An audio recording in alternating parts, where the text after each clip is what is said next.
Notiplaneta.com. Noticias, deportes, economía, actualidad, agro, industria. Tu canal. El primer ministro iraquí, Haider al-Abadi, anuncia el fin de la guerra contra el autoproclamado Estado Islámico en esta nación. Afirma que se ha logrado recuperar el control total de la frontera entre ese país y Siria. El alto cargo agrega que Irak logró vencer el terrorismo gracias a la unidad y determinación del pueblo. En la ciudad de Karakosh, las personas se reunieron en una iglesia para celebrar la victoria. Los yihadistas empezaron la expansión a gran escala en territorio iraquí en junio del 2014, con la toma de Mosul, una de las mayores ciudades del país. En julio de este año, el ejército logró la liberación de la urbe. A finales de noviembre, Irak anunció el inicio de la limpieza del territorio nacional. Para entender a profundidad la reciente decisión de Estados Unidos y las reacciones de la comunidad internacional, hemos hablado con el periodista y analista internacional Pablo Jofré Leal. Subraya que la postura de Washington va en contra del derecho internacional y genera mayor hostilidad regional hacia Israel. Esta determinación de Estados Unidos va a contrapelo de la legislación internacional, viola el derecho internacional, genera sin duda una mayor odiosidad respecto al régimen israelí. Indudablemente la política exterior norteamericana lo que está haciendo es precisamente generar distintos focos de inestabilidad en Oriente Medio, en el Magreb, en Asia Central, en el mar meridional de la China, en Sudamérica. Y en el caso específico de Palestina, lo que ha generado es una situación compleja, difícil, delicada, peligrosa, precisamente para defender los intereses no solo de Estados Unidos, sino que de su principal aliado en la zona, que es Israel. El lobby sionista en Estados Unidos tiene tal poder que sin duda dicta la política exterior de este país en el caso específico del levante mediterráneo y de la situación, aún más particular, de Palestina y los territorios ocupados. Sin el apoyo de Estados Unidos no habría asentamientos, no habría conflicto, no habría una situación de acercamiento incluso entre Israel y monarquías árabes como la de Arabia Saudí. Estamos en un marco general, en una conducta general de Estados Unidos que lo que tiende es a desestabilizar y a generar más inestabilidad en el mundo. Notiplaneta.com. Noticias. Las fuerzas aéreas de Israel atacaron posiciones del movimiento Hamas poco después de que informaran sobre un segundo lanzamiento de un misil desde la Franja de Gaza. El suceso tiene lugar en medio de una serie de protestas violentas en Cisjordania, la Franja de Gaza y Jerusalén, en rechazo al reciente reconocimiento estadounidense de esta última como capital de Israel. El movimiento islamista Hamas proclamó el 8 de diciembre como el Día de la Ira. Asimismo, el líder de esta agrupación llamó al pueblo palestino a iniciar una tercera intifada. Según informaron desde la Media Luna Roja, al menos 200 personas resultaron heridas en la manifestación de la Franja de Gaza y Cisjordania. A pesar de los choques entre civiles palestinos y soldados israelíes en la Ciudad Santa, los militares permitieron a todos los musulmanes acudir a la mezquita de Al-Aqsa para el rezo del mediodía. Previamente, el primer ministro israelí, Benjamín Netanyahu, destacó que a pesar del reconocimiento de Estados Unidos, Jerusalén continuará siendo un centro de diversidad cultural. El presidente Donald Trump declara estado de emergencia en California por los vastos incendios forestales. Ha ordenado al gobierno federal brindar asistencia adicional ante la amenaza persistente. Asimismo, autorizó al Departamento de Seguridad Nacional a articular las tareas de socorro junto con la Agencia Federal para el Manejo de Emergencias. Las devastadoras llamas han desplazado a unas 200.000 personas esta semana. La nueva prueba de cáncer es significativa porque sus desarrolladores dicen que puede detectar cáncer de ovario en sus etapas iniciales, señala Wojciech Fendler de la Universidad de Łódź. La innovación es que nuestra herramienta puede detectar el cáncer de ovario independientemente del tipo de tumor. En segundo lugar, detectamos este cáncer sin importar qué tan avanzado esté. Se estima que una de cada 75 mujeres desarrollará cáncer de ovario a lo largo de su vida y la detección temprana puede mejorar enormemente las posibilidades de supervivencia. Este es Konrad Stawisky, de la Universidad de Lodz. Nuestra prueba no se basa en una sola molécula, sino que se basa en 7 moléculas de microARN. Gracias a este último esfuerzo de análisis de datos, podemos construir una prueba que es más efectiva que lo que hemos podido crear hasta ahora. Hasta el momento, la prueba ha demostrado ser efectiva para rastrear a la gran mayoría de los cánceres ováricos, pero todavía hay algunos problemas para resolver. Pudimos detectar 9 de cada 10 casos de enfermedad en la población. El problema es que podemos detectar desafortunadamente un cierto grupo de falsos positivos, personas que parecen estar enfermas y de hecho no la tienen. Y en eso estamos trabajando. Al igual que con casi todas las tecnologías, el equipo está trabajando en formas de hacer que la prueba sea más efectiva y más barata y luego en lanzarla al mercado. Henry Llanos, Voz de América. Queremos darle la bienvenida al presidente ejecutivo de Sierra y Selva, exportadora de Perú, el señor Alfonso Velázquez. Muchas gracias por acompañarnos el día de hoy aquí en los estudios de La Voz de América en Washington. Importante estar en una histórica zona y centro de desarrollo de la comunicación. Y queríamos nosotros pues explicar un poco a nuestra audiencia quiénes son exactamente ustedes. Por iniciativa de Cancillería, especialmente nuestro embajador de Perú en Estados Unidos, Carlos Pareja, un grupo de alcaldes de las zonas productoras de café y del cacao, nos encontramos aquí en Washington para presentarnos el día de mañana en el Congreso de los Estados Unidos, mostrando valor agregado de estos productos tan importantes y tan significativos en la producción nacional de nuestro país. Ustedes entonces son parte del gobierno peruano. Sí, Sierra Exportadora es una agencia del Ministerio de Agricultura que promueve la inversión y el comercio en las zonas rurales. Y enfocados en producir lo que el mundo desea y necesita, aprovechamos nuestras ventajas comparativas para poder producirlo y encontrar el match de la oferta con la demanda. Y vamos a poner un poquito en contexto la situación en Perú. Este pasado martes, la Oficina de Naciones Unidas contra la Droga y el Delito dio a conocer su más reciente informe en el que indica que los cultivos de coca en Perú aumentaron por primera vez en 5 años durante 2016. Esto va de acuerdo con un incremento también en la demanda de cocaína a nivel mundial. Sin embargo, ustedes habían tenido ya 3 años en donde se había reducido ese cultivo de cocaína. ¿Qué fue lo que ocurrió? Es un tema de expansión de los cultivos ilegales en un país tan vasto y tan grande como el Perú. La selva nuestra representa el 67% de nuestra total área.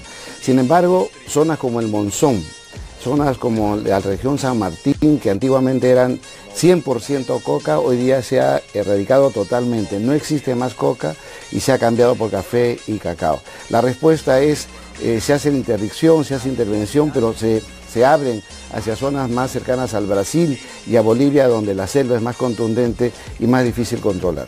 Y son precisamente, según Naciones Unidas, 4 departamentos peruanos que representan aproximadamente el 84% de esta superficie total de cultivos. Y son Cusco, Ayacucho, Puno y Junín. ¿Por qué esos 4 departamentos? Esa zona además es la que se denomina el Brain. Es una zona que hoy está considerada una zona de conflicto armado. El ejército interviene, las fuerzas armadas intervienen porque aún persiste el narcotráfico, ¿no? La guerrilla asociada a las actividades ilegales no han podido ser controladas en este espacio. Nosotros como gobierno estamos haciendo acciones para ir cercando a esta población, generando actividades alternativas. Por ejemplo, cerca a Ayacucho, que usted lo ha mencionado, estamos desarrollando las paltas o el abocado, porque al darle oportunidad al productor de hacer palta o abocado, va a haber empleo, no van a tener mano de obra que fluya a estas zonas ilegales. Además, en la historia de la lucha contra el narcotráfico en Perú, hemos apelado a la sensación positiva del orgullo nacional, el poder salir de esos espacios ilegales para poder dar paso pues, a actividades rentables, y esa es la labor que estamos trabajando. Y lo que ustedes pues están tratando de presentar como cultivos alternativos es el chocolate, ¿no? Es, bueno, el cacao obviamente y el café. El café. Y precisamente dentro de esos esfuerzos es como vienen ustedes a Estados Unidos a reunirse con congresistas precisamente para compartir su experiencia. Y vamos a tenerles, bueno, pues más detalles cuando se den esas reuniones. Pero ¿qué es lo que ustedes están buscando del Congreso estadounidense? Esta invitación es importante porque permite poner en valor el valor agregado redundantemente del café y del cacao convertido en chocolate. Son 100.000 hectáreas de cacao en nuestro país. Acabamos de ganar premios en Europa como el mejor cacao del mundo y eso origina indudablemente mejores chocolates. Y en el caso del café, son 450.000 hectáreas, más de 1 millón de peruanos que viven de este cultivo. Sin embargo, la bolsa de comercio de café no permite cubrir los costos del productor. Por eso estamos trabajando intensamente una campaña de consumo de café con valor agregado. La campaña Cafetea Perú está posicionando en la mente y el corazón de los peruanos y peruanas poder consumir nuestro gran café de reconocimiento mundial. Estar en Washington, en el Congreso norteamericano, con esos productos significa una llamada al mundo entero de que el Perú está también, no solamente con buen café, sino café tostado. No solamente con cacao, sino con chocolate. Eso significa en las próximas ferias de exposición de estos productos, la demanda, porque ya se ve que desde Washington se ofrece estas maravillas peruanas al mundo entero. ¿Y estarán ustedes buscando entonces financiación? Indudablemente que necesitamos que las cooperativas asociadas y organizadas por emprendedores y por el mismo gobierno tengan más recursos para poder apoyar el financiamiento y exportación de nuestros productores, porque 70% del comercio es de libres exportadores que pagan el precio pues del momento de acuerdo a la liquidez. Es por eso que sí es necesario reforzar el acceso a créditos para el apoyo a los comercios justos y los mercados especiales. Pero sobre todo, hoy día el Perú necesita de los mercados, necesita que nos unamos, productores, exportadores, gobierno, para poder mostrar esta riqueza que la naturaleza nos ha brindado, la calidad, tanto en los cafés especiales. Acabamos de asistir a una subasta de café especial en el Perú. Se ha pagado $10.000 por un quintal de un café de la zona de Cajamarca. Justamente el alcalde ha venido con nosotros y va a exponer mañana, cuando el precio de la bolsa es $150, $180. $10.000. Esa diferencia es por la calidad de nuestros cafés. Y qué mejor que exponerlos desde Washington. Ahora, cuando hay una política que es nacionalista y que está a cargo del presidente Donald Trump, ¿cómo están viendo ustedes las exportaciones y esa dinámica? Si acaso su país da marcha atrás, empieza a retroceder con el avance al combate a las drogas, ¿podría cambiar la relación con Estados Unidos? No está previsto a nivel de Perú en el corto plazo un retroceso, más bien nosotros como peruanos y como instituciones estamos en contra de las drogas. Vamos a seguir con la política antidrogas, indudablemente, que significa mantener la magnífica relación con la Embajada y el USAID, con quien se ha desarrollado todos estos alcances y logros que podemos mostrar, es de la mano con el USAID, ¿no? Y más bien Estados Unidos sigue siendo el gran mercado. Productos como el café, como el cacao, como nuestros espárragos, los arándanos hoy que están ingresando a los Estados Unidos en contraestación. Entonces Perú es un socio estratégico de los Estados Unidos en el abastecimiento de alimentos. Por eso es que nuestra campaña Superfoods tiene pues en Estados Unidos un socio extraordinario. Y bueno, hablando un poco de nuevo sobre el reporte de Naciones Unidas, ahí se marca que los productos ilegales peruanos procesados a partir de la hoja de coca también aumentaron de precio en 2016 en un promedio de 14%. Estamos hablando de $847 el kilo de pasta base de cocaína. Entonces, cuando tiene uno un valor de ese tipo, ¿cómo convencen ustedes a los agricultores a cambiar a estos cultivos alternativos? Aunque parezca raro decirlo, los peruanos no conocemos del mercado de las drogas. lo que usted me dice son números que no existen ni en la prensa peruana, ni en la mente, ni en nuestra actividad. Sabemos que existen actividades ilegales, pero está lejos de nosotros la información. ¿Qué hemos venido haciendo? Mostrando las oportunidades del cambio de cultivo. Por ejemplo, hoy día estamos trabajando una campaña no solamente del arándano, sino de la frambuesa. La frambuesa que se produce acá en el estado de Washington, en el noroeste norteamericano, tiene que generar también oportunidades de ingresos importantes para los peruanos, y eso significa ocupación, mano de obra ocupada, darle valor a la tierra, porque hay mucha propiedad, pequeña propiedad, que tiene que reconvertirse. Pero hay algo importante que siempre lo menciono, que es el concepto de la dignidad. Monzón, una zona de Monzón en Huánuco, fue el primer centro de cultivo de coca, y muchos peruanos emigraron a esta zona en la época del terrorismo, cuando había la guerra interna en Perú. Pero cuando se presentó la oportunidad de hacer palma de aceite, sembrar algo nuevo que tuviera mercado, aún recibiendo menos dinero, apelar a la dignidad se convierte en el mejor elemento, la mejor arma para poder frenar el avance de la droga. ¿Y cómo proteger a esas personas que han decidido apostar por los cultivos alternativos? Bueno, se organizan, hay autoorganización, tenemos un mecanismo histórico de los ronderos que viene en la época desde el incanato, se organiza la población, el gobierno les brinda armas para fortalecerse, el ejército, la marina y la aviación, las fuerzas armadas participan y cercan esta actividad. Es un tema de organización y de envolvimiento. En Perú, las fuerzas populares positivas, la organización popular, los clubes de madre son muy activos. Entonces, esta organización, esta fusión de intereses positivos hace que podamos ir empujando cada vez la droga a zonas más difíciles de menor acceso. ¿Y cómo hacer estos cultivos alternativos del cacao y del café sustentables? Bueno, en función de los mercados. Por eso es que con tanta fuerza y pasión el gobierno, el Ministerio de Agricultura, estamos vendiendo Cafetea Perú. Porque al cafetear y a tomar nuestro café tostado, estamos pues dejando de pagar 5 unidades económicas versus 40. Esa diferencia de 5 a 40 genera muchísimos ingresos para las zonas productoras. Hoy día estamos hablando de que el cacao peruano es uno de los mejores del mundo. Tenemos los cacaos criollos que vienen desde tiempos históricos, que hoy día son demandados por las grandes marcas europeas que elaboran chocolate. Es por eso que decimos que la cocoa, que se deriva del cacao, está ganándole el mercado a la coca.